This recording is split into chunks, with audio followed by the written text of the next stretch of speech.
Welcome to the Sprout Out Loud podcast. I'm your host, Allie McGowan, a registered dietitian on a mission to help others navigate confusing nutrition information. Each week, we'll explore practical strategies for improving metabolic health and building lifestyle habits that support lasting change. My goal is to equip you with the tools and insights to take control of your health and make informed choices that work for you. Hello. Welcome back to the Sprout Out Loud podcast. Last week, I talked all about how sleep is important for our metabolic health, and I touched on how one night of bad sleep may impact things like our appetite, our cravings, our recovery, and how all of those things can impact our ability to do things like plan out meals, adhere to our nutrition-related goals, so on and so forth. So in that episode, I touched on some strategies to support good sleep through nutrition and physical activity. So for example, I talked about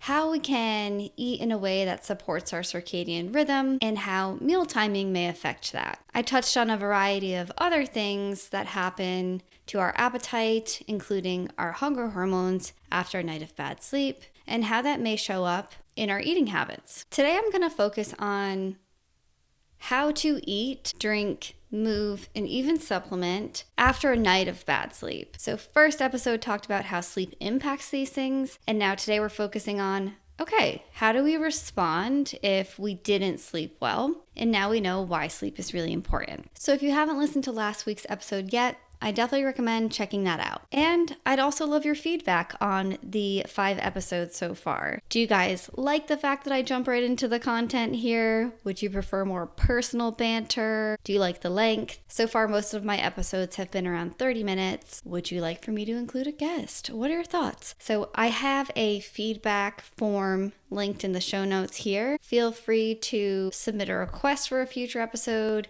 Feel free to provide feedback on the podcast. Feel free to submit a request for a different type of content or a different piece of content. So for example, would you like a written form of content, like a blog post or a guide? Your feedback helps me create content that helps you. A few other quick reminders for you guys. If you would like to book a one-on-one insurance covered visit with me, you can do that by clicking the link in my show notes as well. Most of my patients or most of my clients pay $0 out of pocket. I also have a link to my website and my Instagram, both at Sprout Out Loud, SPROUT, that's one word. All of that information can be found in the show notes from today's episode. Okay, so before we get started, just a quick reminder, the information shared on the Sprout Out Loud podcast is for educational purposes only and is not intended to be a substitute for professional medical advice. Always consult with your healthcare provider before making changes to your diet or lifestyle. So last week we talked about how there's a shift in our hunger hormones after one night of poor sleep. So the hormone ghrelin, which stimulates our hunger, is going to be increased. And the hormone leptin, which stimulates fullness or satisfaction after eating, is going to be decreased. And so one thing that's going to be actually particularly important is to not skip meals the day after a night of poor sleep. So a lot of times if we are someone who's sort of rushing in the morning or we don't have a ton of time to eat, we may be skipping breakfast and maybe leveraging caffeine instead. However, if we think about the shift in our hormones that happens the day after a night of poor sleep, these can really catch up to us at the end of the day. And so a lot of times this will look like unintentional overeating at the end of the day or impulsive eating at the end of the day because we didn't proactively manage our hunger from the very start of the day. And so my recommendation would be to not skip breakfast the day after a night of poor sleep so that we can proactively manage our hunger and so that we can also proactively manage our blood sugar, which is also going to be off after a night of poor sleep. So skipping meals can lend to our hunger sort of building throughout the day, and that's going to be exacerbated by this shift in hunger hormones. Skipping meals is also going to lend to blood sugar fluctuations, and as we talked about last week, our blood sugar is going to be slightly out of whack after a night of bad sleep. So starting the day with breakfast, but specifically focusing on getting plenty of protein in the morning is going to help set the tone for more regulated hunger throughout the day and more regulated blood sugar throughout the day, so that we are not exacerbating or worsening, again, these shifts that are already going to be happening if we didn't get enough sleep. So protein is going to be helpful for both managing our hunger and supporting balanced blood sugar levels. If we were to compare all of the macronutrients, and when I say macronutrients, I'm referencing proteins, fats, and carbohydrates, we know that protein is actually the most satiating or the most filling of those nutrients. And this is due to a couple of different reasons. But when we eat protein, that actually leads to increases in levels of hormones that suppress our appetite. So a couple of examples would be peptide YY, CCK, and GLP-1.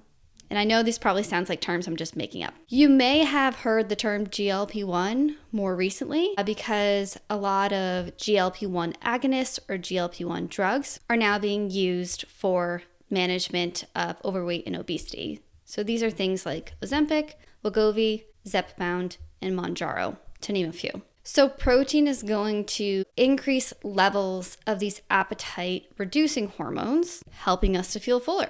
Protein is also going to suppress ghrelin, and that's that hormone that we just talked about and that we talked about last week, which relates to that feeling of hunger.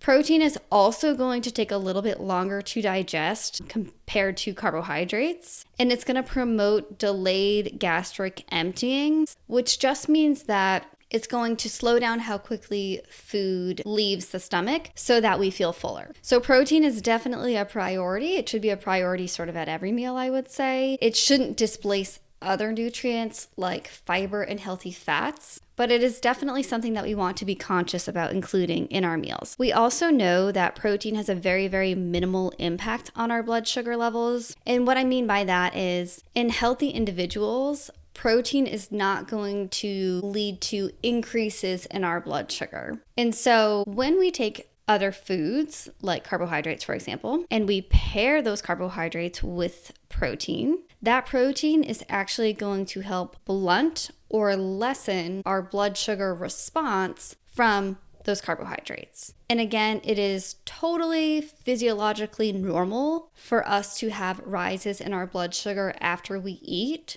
That is not necessarily a bad thing. We just don't want for our blood sugar to rise and fall very quickly. We don't want for our blood sugar to rise and stay elevated for a long amount of time. So taking protein and adding it to meals that have carbohydrates is just going to support a more favorable blood sugar response after eating. So again, protein's going to support that appetite regulation. Protein's going to support that good blood sugar control. All of this is going to lead us to maybe feeling like our appetite is better managed and that we're having fewer cravings, making for a much better experience the day after a night of poor sleep. Okay, next. In addition to prioritizing protein at our meals, we would definitely want to prioritize fiber. So fiber is going to come from things like fruits, vegetables, legumes, things like lentils, beans, chickpeas, edamame, nuts and seeds, also things like oats, brown rice, quinoa. When we think of fiber, fiber is going to come primarily from plant-based foods. Fiber is a specific type of carbohydrates, and it actually helps to slow down how quickly we digest a meal, similar to protein. So when we eat soluble fiber, for example, and this is just going to explain fiber that dissolves in water, this soluble fiber forms a gel-like substance in the gut, and that just slows down how quickly food leaves the stomach. So again, that fiber is going to help us stay fuller for longer. If we think about fiber also being slower to digest, well, going back to that protein example, fiber is also going to help to stabilize our blood sugar. When we also think about these specific types of fiber, like fruits, so for example, apples, pears with the skin on them, raspberries, oranges, and vegetables, things like broccoli, carrots, Brussels sprouts, leafy greens. I mean, there's a million vegetables. These foods are also going to add bulk and size to our meals, which is going to maybe help us feel more mentally satisfied as well. if we think about having like a nice big plate, a full plate of food, that's going to lend to some of that mental satisfaction. But also, these foods are going to require us to chew and to slow down while we eat. And this may give the brain time to register our hunger and fullness cues to sort of prevent instances of overeating. Again, that may happen if our foods are a little bit quicker to absorb, a little bit quicker to eat. And so again, this is just going to help us respond to that potential increase in hunger that happens after a night of bad sleep. In addition to protein and fiber, we would definitely want to make sure our meals have good sources of healthy fats. And so I mentioned that protein is slower to digest than carbohydrates. However, fat is actually going to be the very slowest to digest. Fat is going to add richness and mouthfeel to our meals, so it's going to help to make our meals more enjoyable and satisfying. And so this may actually help reduce the urge to maybe keep eating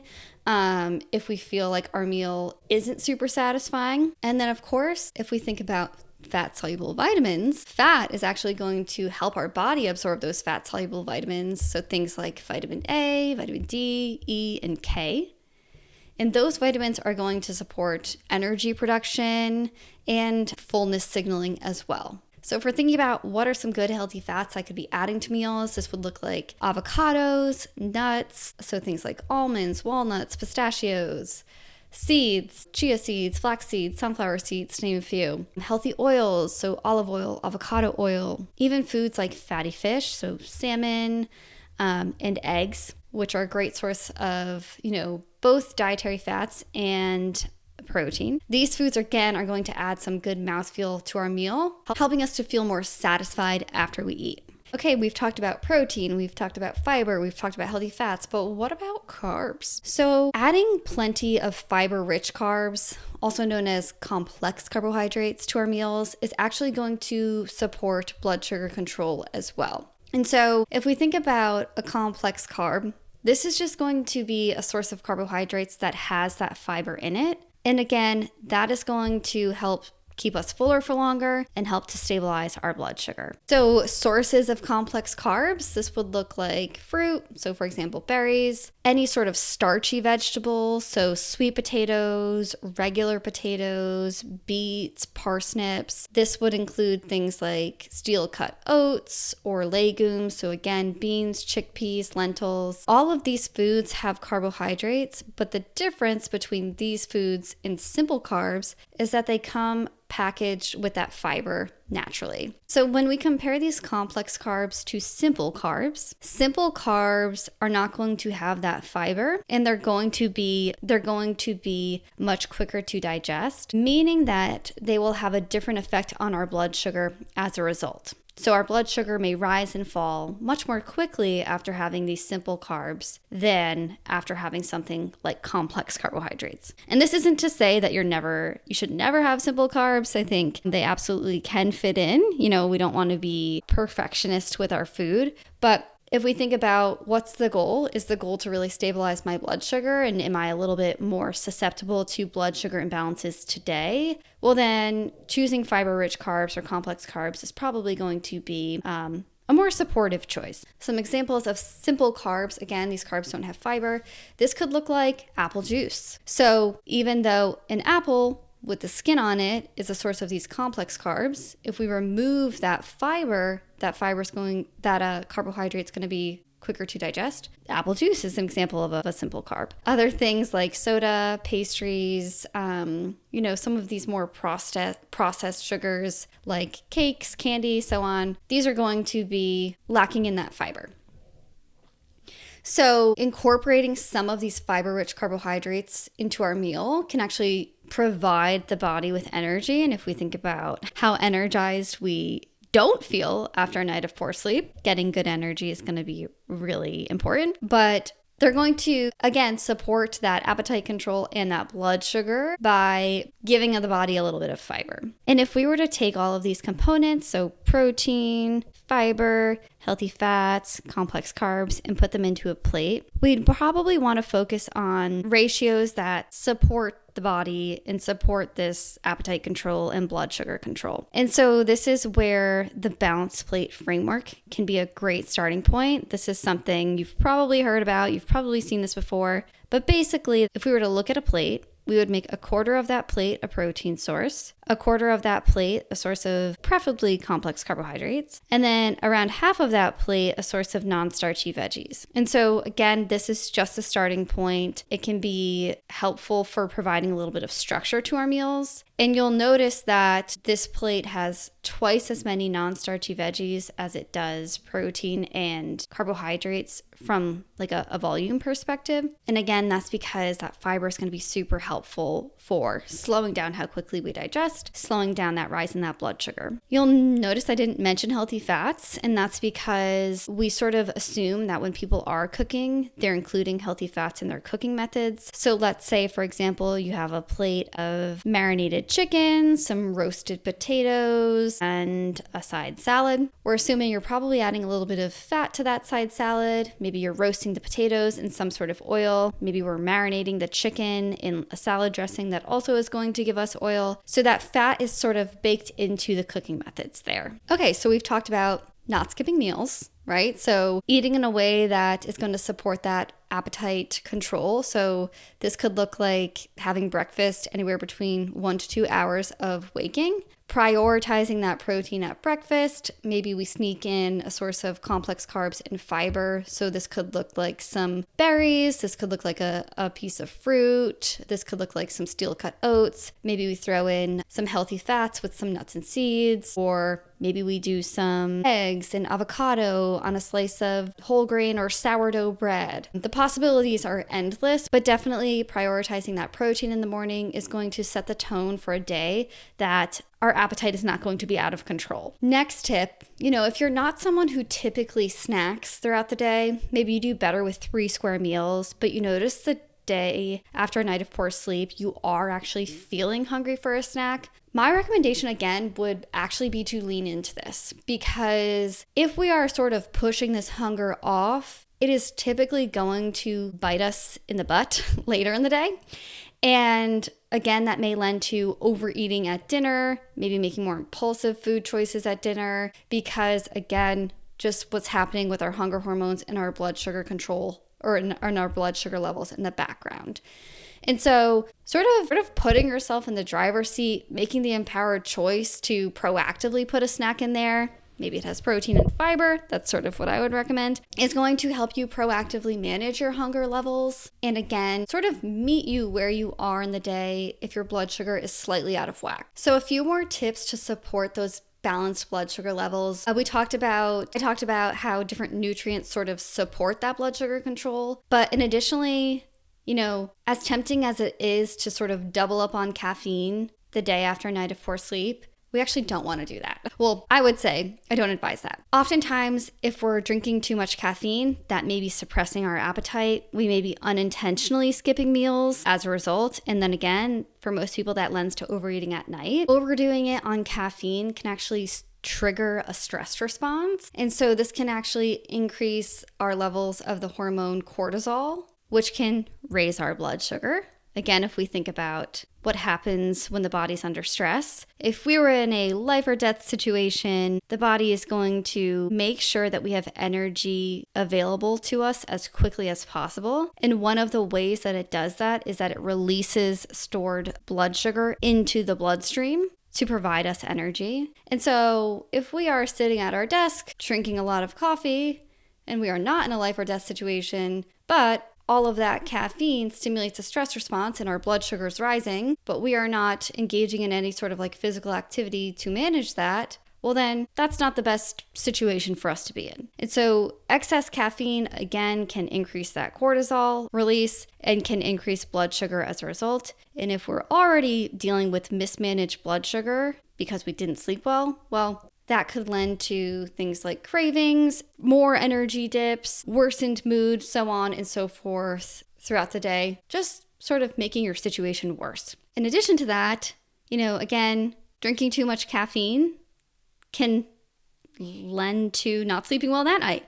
And so we know that after a night of poor sleep, we want to sort of do our best to pay back that sleep debt. And so if we're not sleeping well the following day, well, then now we've had 2 days of poor sleep. So similar to the reason why we reach for caffeine, we may reach for foods that are going to give us that quick hit if our energy levels are lower after a night of poor sleep. And oftentimes, these are going to be maybe foods that are high in sugar or higher in refined carbohydrates. The intent is not to place any sort of rules around your food. Like, this is not me telling you that you're not allowed to have refined sugars by any means. That's never my goal. But rather, when we think about how can we support your body, if we know that your blood sugar is already going to be off on this day, having these more highly processed foods can just further exacerbate those blood sugar responses. And again, this is where we would want to proactively put in some of those fiber-rich carbohydrates in our meals to support that good blood sugar control and to prevent those blood sugar dips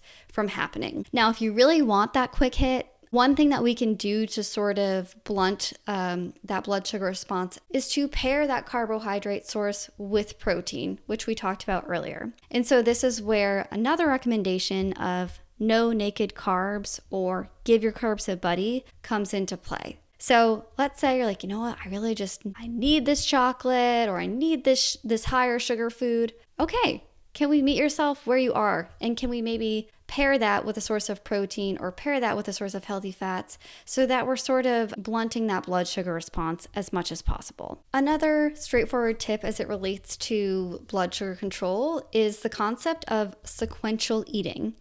And this is where we actually eat the components of our meal in a specific order that's going to help manage our blood sugar as well.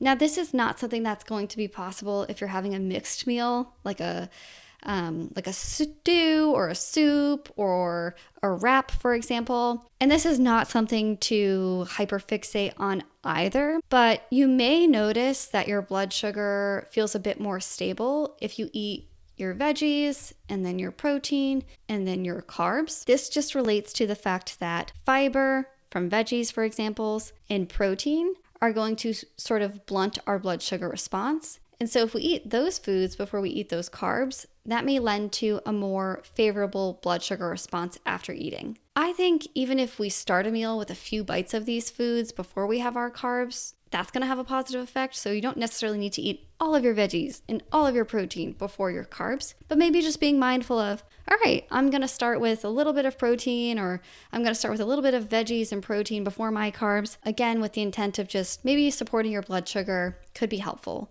This is something I actually did when I wore a continuous glucose monitor. I know I mentioned this on the last episode. I actually did notice a significant difference in my blood sugar response when I followed this sort of sequential eating. Again, not something to be perfectionist with, just sort of interesting to note that I could have a meal and the way that I eat this meal actually could support a better blood sugar response. And then my last tip, which is my favorite, going for a short walk after eating. I talked about this last week as well. This is going to support that blood sugar control. When we engage in a short bout of movement, nothing intense, for example, maybe it's just a quick walk, like a 2 to 3 minute walk even, our muscles are going to sort of ask for energy. And so the blood sugar that's circulating in the bloodstream is actually going to be diverted to those muscle tissues, and that's going to bring down the amount of sugar that's circulating in the blood. This is also going to help digestion. So all of these things are going to help us respond to changes in our hunger hormones and our blood sugar after a night of poor sleep. But how can we sort of further set ourselves up for good sleep beyond just responding to these events? So again, keeping our caffeine intake at a normal level, maybe not overdoing it, but also being mindful of our alcohol intake. We do know that alcohol is going to sort of further disrupt our sleep by potentially leading to low blood sugar in the middle of the night,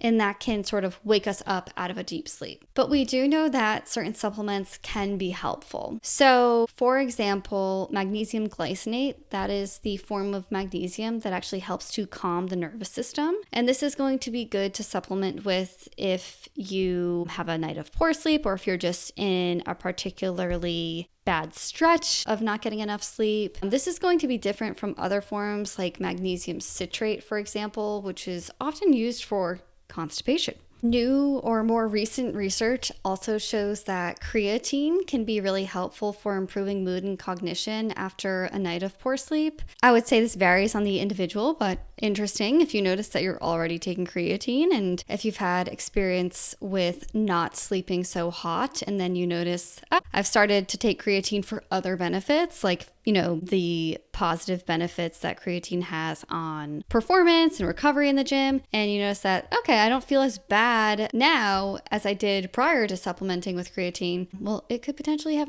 a benefit on mood and cognition as well. We also know that tart cherry juice, which is a great source of melatonin, could be helpful. Other things like adaptogens like ashwagandha, those can help to buffer stress that may come from not getting enough sleep. Also may help to support sleep if stress is a contributing factor to poor sleep. And then lastly, I won't get into too many, but L-theanine, which is an amino acid in green tea, can also support cognitive performance and even reduce stress, helping us to maybe feel calmly alert. So this is when maybe combining L-theanine with caffeine instead of doubling up on caffeine can help improve focus and not disrupt our sleep. I recommend doing a bit of research and even just consulting with your healthcare professional before supplementing. But one thing that we definitely want to look for when we're choosing a supplement is making sure that that supplement is third-party tested. This just ensures that a separate entity sort of came in and tested the supplement, that the supplement has what it actually claims to have. So to find out if a supplement is third-party tested, you can look at seals on the packaging. So looking for something that is NF certified for sport, USP verified by Consumer Lab, or BSCG, which stands for Banned Substances Control Group.